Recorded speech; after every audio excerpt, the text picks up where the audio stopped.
2 నిమిషాలు జైల్లో వేయడం, కానీ కక్ష అయితే ఏమీ లేదు. ఆయన తప్పు చేస్తే శిక్ష తప్పదు. ఏంటిది ఒక ఏమన్నా బెదిరింపా? సరదాగా మాట్లాడుతుంటారు, ఏముంది అందులో? అదే పెద్ద విషయం ఏం కాదు. ఎవరిని తలుచుకుంటే 2 నిమిషాలు వేస్తారు, 2 నిమిషాలు బయటికి కూడా వస్తారు. ఏముంది అందులో?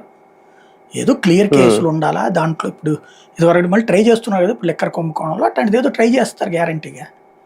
ఈ రూపు ఏంటంటే ప్రతీకారం అంటున్నారు కాబట్టి అబ్బాయి మేము ప్రతీకారం. మొన్నదాకా ఆయనే చెప్పాడు రెడ్ బుక్ అని. ఓపెన్ చేస్తే వణుకుతున్నాడు, ఒకటికి చెయ్యి ఇరిగింది, ఒకటి గుండు పట్టుకుందని.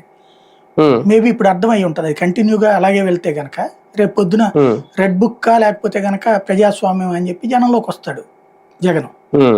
కాబట్టి ఆ మొక్కను అందుకని నిదానంగా ఇప్పుడు ఈవెన్ మీరు బాబు గారు కూడా చూస్తే మేము కక్ష సాధింపులు కాదు, మా ఉద్దేశాలు అది కాదని చెప్పడం బిగిన్ చేస్తున్నారు క్రమంగా. అంటే అంతకు ముందు మేము కక్ష సాధిస్తామని చెప్పారు, ఇప్పుడు కక్ష కాదు అని చెప్పడం బిగిన్ చేస్తున్నారు, కన్విన్స్ చేసే ప్రయత్నం చేస్తున్నారు. ఎందుకంటే జనంలోకి వెళ్ళిపోయింది కక్ష సాధింపు రెడ్ బుక్ అనేటటువంటిది.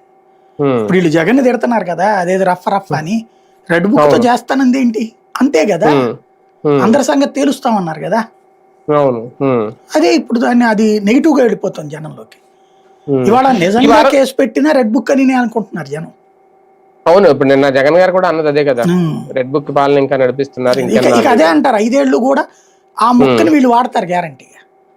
ఇప్పుడు నిజమైన కేసులు పెట్టినా రెడ్ బుక్ కేసే అంటారు. ఇప్పుడు లిక్కర్ కుంభకోణం ఉంది, వీళ్ళు నిజమైన కేసే అంటారు, కానీ అదిగో రెడ్ బుక్ పాలన అంటారు. కాబట్టి అబ్బాయి మా కక్ష సాధింపు లేవని చెప్పుకునే ప్రయత్నం ఇప్పుడు చేస్తున్నారు.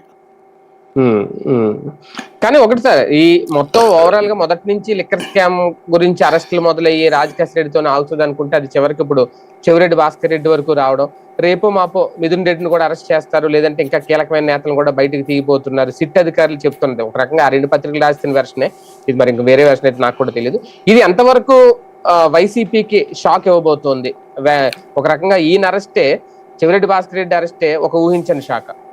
సింపుల్ లాజిక్ ఏంటంటే, ఒక అతని పేరేంటి ప్రశాంత్ భూషణ్, తర్వాత కపిల్ సిబల్, అంటే లాయర్ల సంగతి చెప్తున్నా, ప్రముఖ లాయర్లు సుప్రీంకోర్టులో లాయర్లు ఎవరెవరైతే